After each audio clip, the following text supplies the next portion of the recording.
Hello, everyone. Welcome to Question Everything, a podcast all about learning from the successes and the failures of those who dare to, well, question everything. This podcast is part interview, part therapy, and part Price is Right. We even have our own game board stacked with questions that'll make even the most successful CMOs sweat. I'm your host, Ashley Walters, CMO and partner at Curiosity. On today's episode, I sit down with Christy Hiler and Whit Hiler, CEO and Chief Creative Officer at Cornett. So buckle up, y'all. This is gonna be a good one.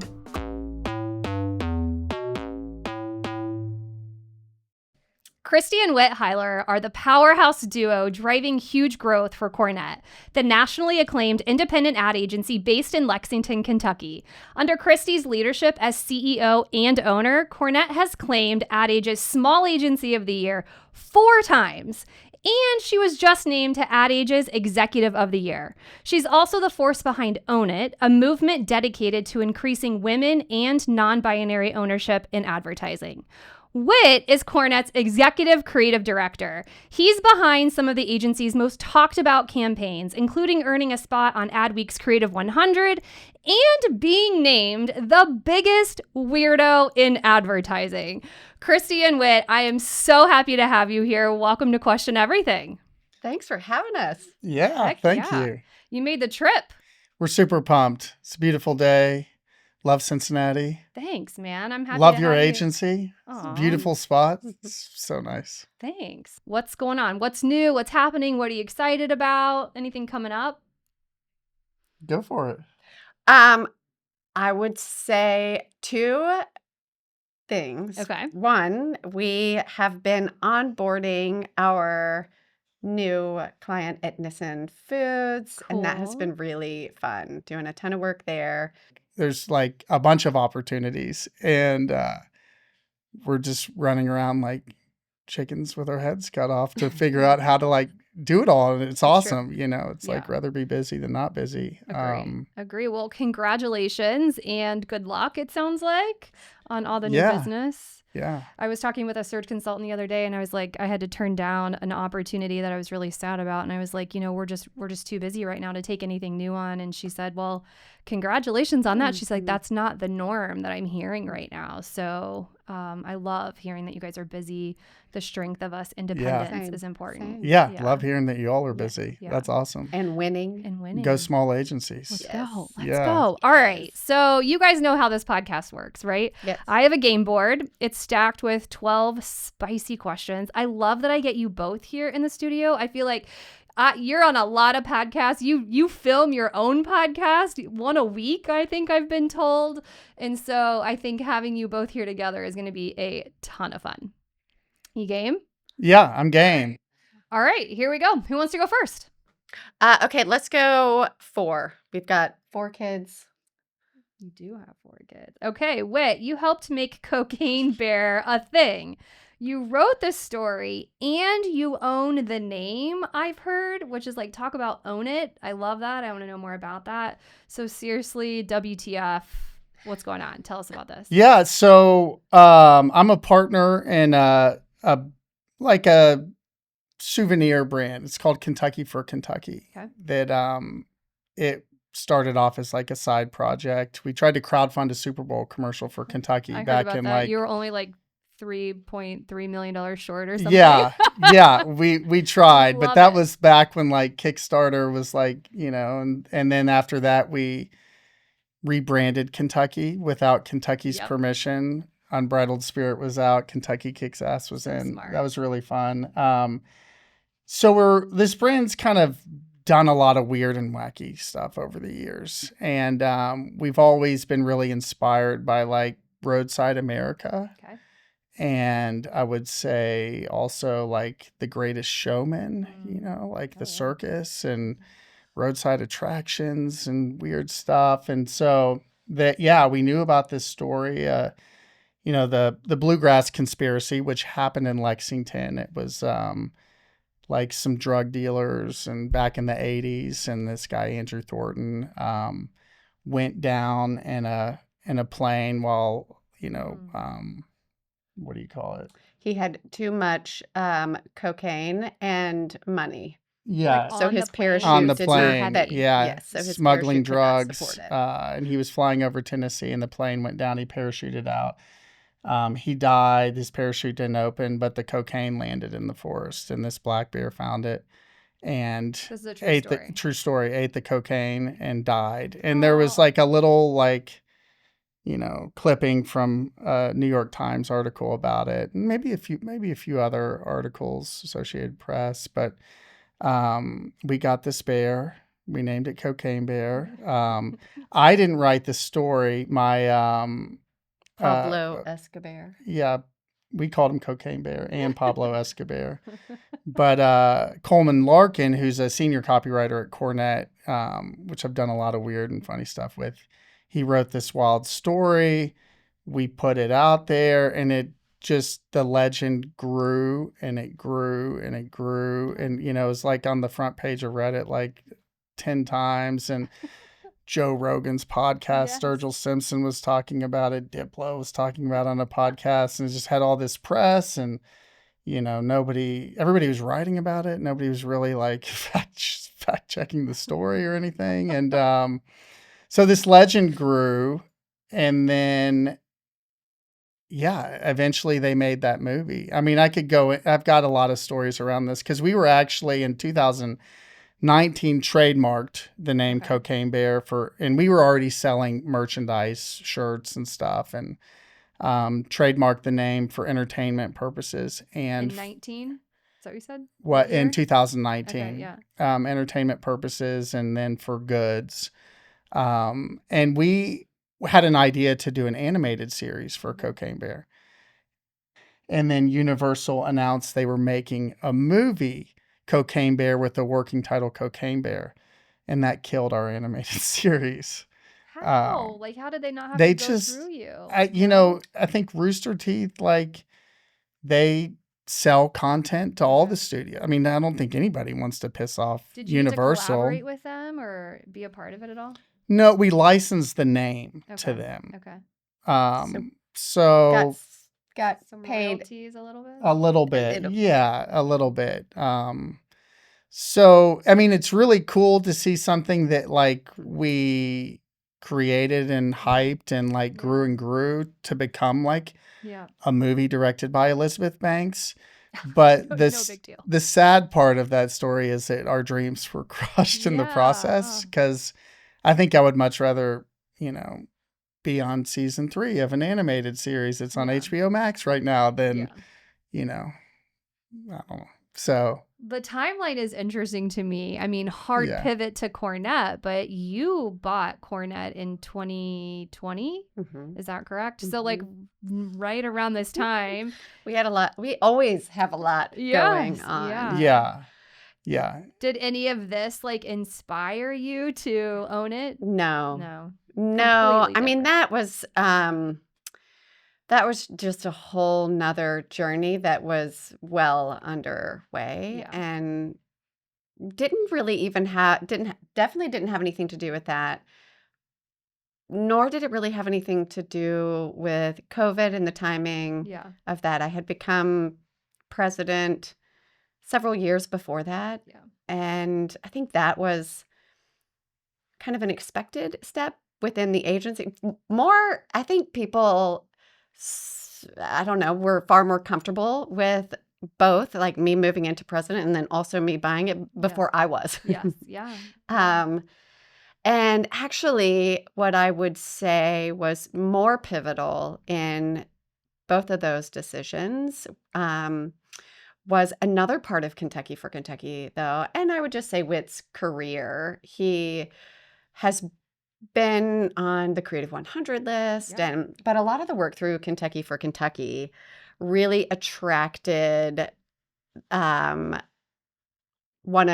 of our favorite agencies in this business, which is Wieden and Kennedy, and they came knocking for Whit. And this was 2015. Yeah, this was when I think everybody was expecting me to take over the agency, and I was getting more comfortable with that idea. And then they came knocking, and that was probably the only agency that I would have entertained the idea at that point. Yeah. But Whit being just, I mean, I have always seen him as a creative genius, just the way his brain does not work like anybody else's. And it's like a beautiful mind in there. And that opportunity as a creative is just not one that I wanted to stand in the way of. So we went out there. But I think in that process, we both felt, but Whit really felt like, let's go all in on Cornett instead. And Yeah. Any regrets? no, None. No. Never look back and think, no. Yeah. why No. would you? We love Own it. Lexington. I mean, I think it's super rad, and I love that we're building something in Lexington. Yeah. Like what you all have built in Cincinnati or like Tomberson, Knoxville. I mean, Exactly. Cornett and Lexington. I think it's like, Martin and let's do it Richmond. here. Yeah. Martin and Richmond. Yeah. Like, it's, I mean, there are, we're on an advertising island in Lexington, and that has its own challenges. But I mean, I think Christy's network, like just we're networking more and more and going to those events and feeling a part of the community. And yeah, All right. so it's Let's great. go back to the board. That was good. Rambling. Trip down history lane. I love it. All right, let's go back to the board. Let's go 7. All right, let's go 7. All right, Christy, you have built a movement encouraging women to own it. So take me back to the moment you decided to own Cornett. When did ownership stop being a title and start becoming a part of your identity? Oh, gosh.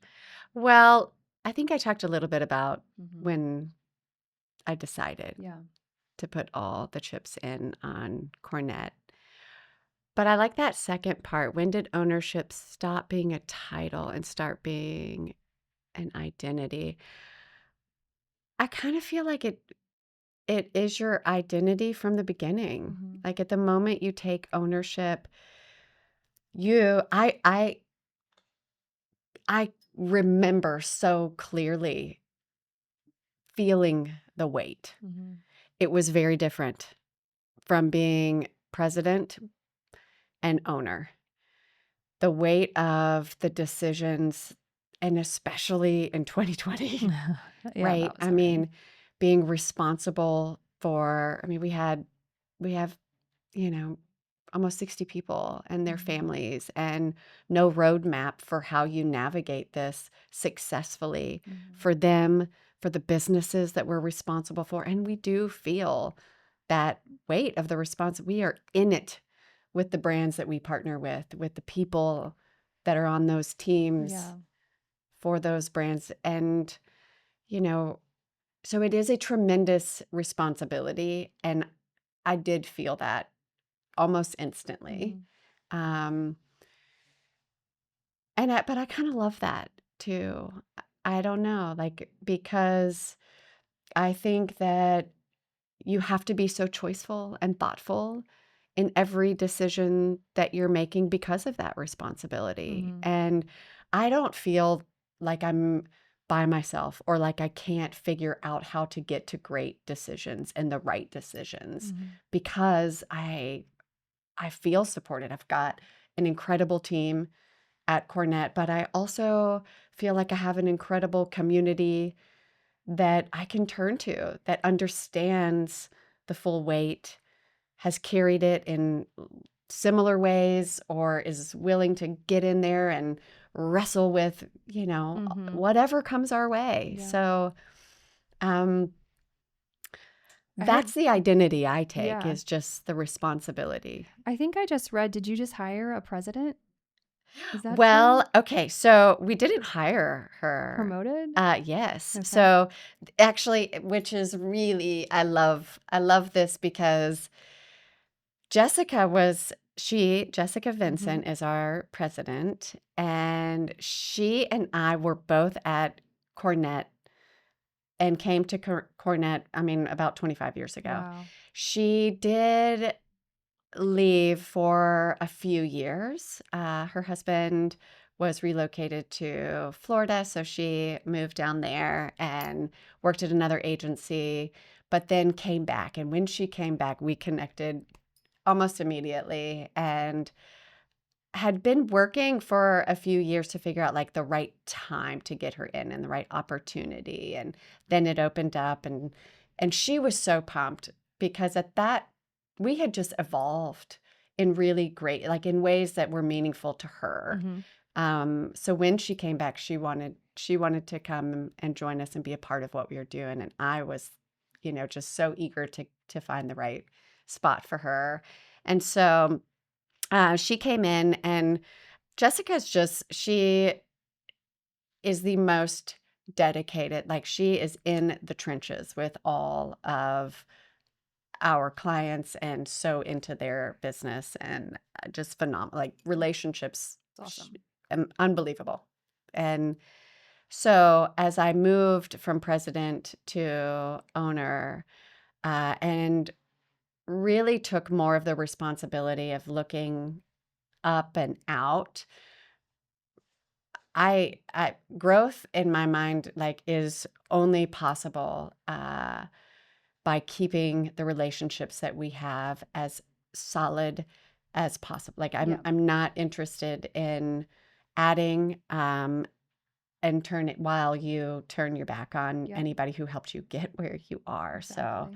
So Jessica and her incredible skill in being a great partner, she felt like the obvious choice to me to step in as president and just make sure that as we grow and as we continue to evolve, those partnerships know that we are always going to remain loyal and equally dedicated to them as we are to our growth. That's great. Congratulations. So I'm guessing for you, that means more time to focus on the vision and growth and things like that. Yeah. Yeah. And we work really well together too. So putting her in that position was an easy decision. That's great. I didn't think it was possible to love it as much as I love it now. Yeah. I love the people. I love the people. I love where we're headed.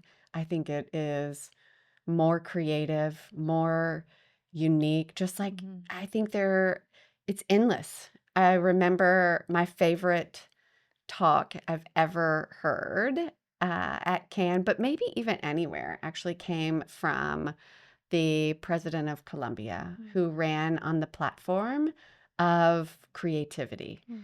And he said, it's really the only unlimited resource. Like so many countries are really fueled by limited resources, whether it's oil or, but creativity is limitless but it is also so powerful. So I love this. There's nothing in the world I would rather do because it's the combination of like the power of creativity, the fun nature of the work that we get to be a part of, but also just like the genuinely impressive people, so sharp, but also so good. Yeah.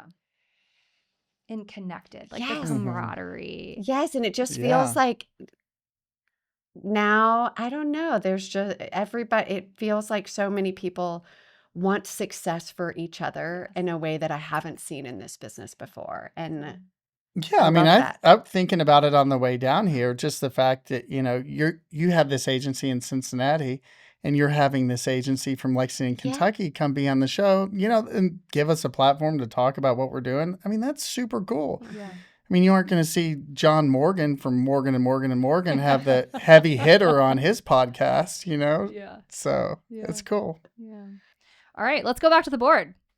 2. Let's go 2. Okay, so you recently rebranded the agency, which I would love to talk a little bit about. I have a beautiful cross-stitch logo up in my office. Why should agencies treat their own brand like a client? And then why should clients care? Okay. I will definitely at least start. Okay. We have to treat our own brand like a client because our people. I think for me, it was really just making sure that our brand represents who we are today. And what's really cool about Cornett, and I think my story, our story, is that we didn't start this agency. We bought the agency. And it's an agency that is, over 40 years old. Yeah. Started in Lexington. When I started there, 25 years ago, it was just a local ad agency. Yep. But really quickly had this vision that it could be anything we wanted it to be. Not just anything I wanted it to be, but anything we, all of us, wanted it to be. And over the years, it really has evolved. As Whit said, he loves to study this, and I love this business. We are students of this business, and I love it. But it's not just us; it's everyone at Cornett. And I think that so much of what we have felt is like just this idea of constant growth, just like getting better and better. People ask us all the time, what do you want to, what do you guys want to be? What's your vision? Our vision is really pretty simple. I mean, we are so locked in on the work. Yeah. We want to do the best work in this business. Like for us, that is our motivator. We want, and which is why, Whit is always, and everybody at the agency is always looking at the work in this business. Yep. And then my job more now is, what do we need to do within the agency to get to that work? And I love the balance. I love the balance of celebrating, as we were talking about right before we entered this room.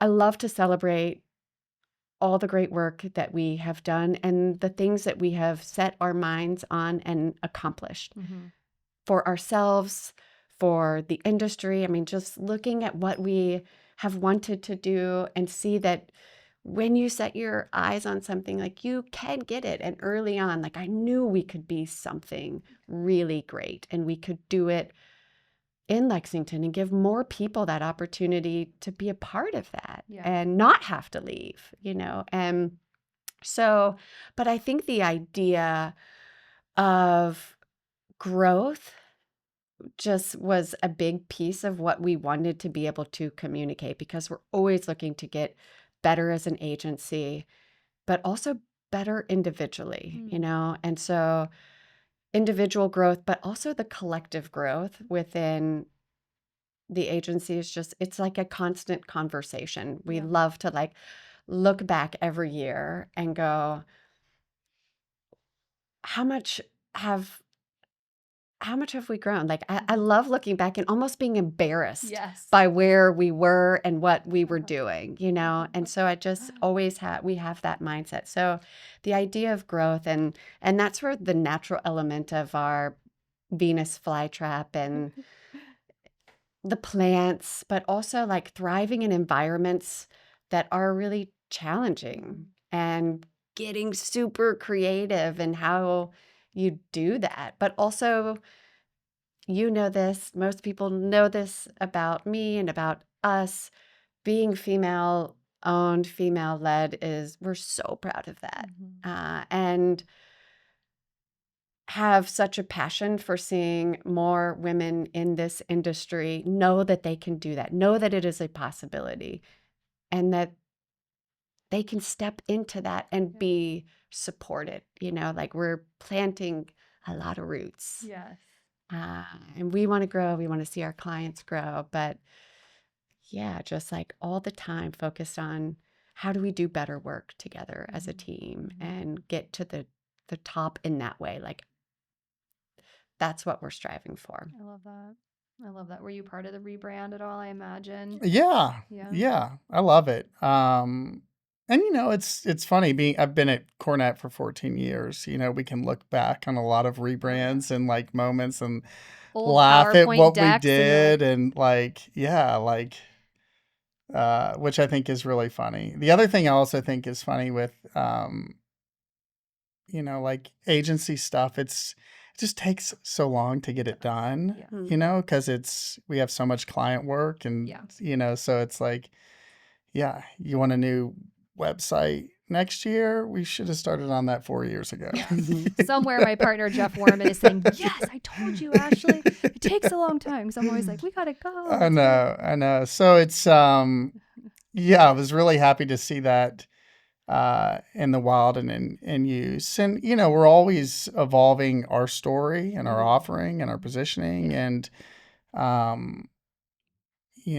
getting better and better and clearer and more succinct. But I think there's also, you've got a team, at Cornett that spends all that time on that rebrand and positioning and website and to see it come to life. And then that excitement, there's a lot of energy. I think it kind of gives a good kick of energy to the agency. And then, so yeah, I'm super pumped on it. I'll tell one embarrassing story about curiosity. My team already knows what I'm going to say right now, but when I started, the social media post that went live pretty much the day I started was, it was right around Reds opening day. We're a big baseball town.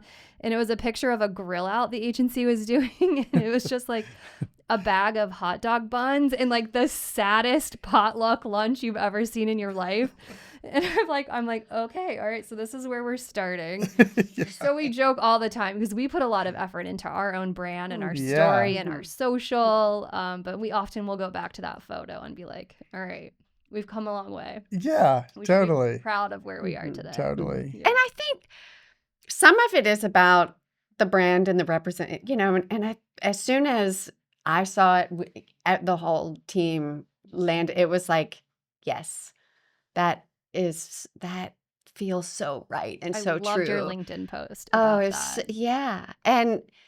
But that's a piece of it. I think the equally important piece is the positioning, right? Because as we talk about a lot of this new business, that is opening up, really being clear on what value we bring, what our value proposition is, what business we are right and best suited for.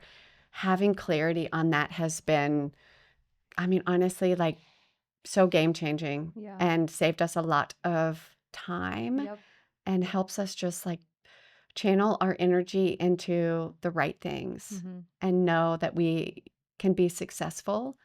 And it has proven to be success. Like when you go after the right things, again, setting your mind and it's like this amazing thing that I have said so many times that the team just like knows that I'm going to say it every year at like the end of the year wrap ups or as we like charge into the next year. Like it is amazing to me the way and the amount of times we have set our minds to something and just achieved it. Yeah.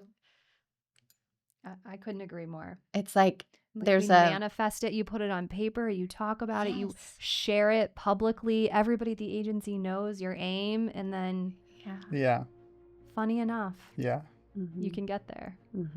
I love that for you guys. All right, so I just want to get to know you guys a little bit more. We love to end the podcast with a little this or that. So we'll answer at the same time, just the first thing that comes to mind. Ready. Yes. All right, here we go. A ski trip or a hiking trip? Hiking. Ski. Keeneland or Kentucky Derby? Keeneland. All right, we thought we'd get one of you. Okay, A&W or Ale81? A&W. A&W. Statement earrings or horse kicks? Statement Horse earrings. kicks. Farm life or agency life? Ooh. Oh. Both. Yeah, we don't have to pick. You don't have to pick. Yeah. Thank you guys so much for coming on the show. What's the best way for people to reach out to you? Me? LinkedIn. Yeah. LinkedIn? I'm not as good at LinkedIn. The leadership team at Cornett always gives me a hard time. I need to like do more thought leadership and change my bio. Like you said, executive creative director. I'm now the chief creative officer, but I haven't changed it on my LinkedIn. Well, there you go. Or my bio. That's kind of how I roll. That's amazing. That's amazing. But Yeah, email or We'll just have him call I Chris. mean, I'm LinkedIn. surprised that you got any information from him, actually. I think I did put like it said like enter your bio, and I read my bio, and then I was like, let me get back to you on that. And then I never got back to you all. And Christy was like, yeah, you won't hear from Whit for a few weeks. And we're like, she's right. Sorry about that. Or You're good. ever. Or ever. Yes. I love it. Well, thank you so much for coming on the show. This was a total blast. Yeah, thanks for having us. Yes. It's really fun. It's a great show.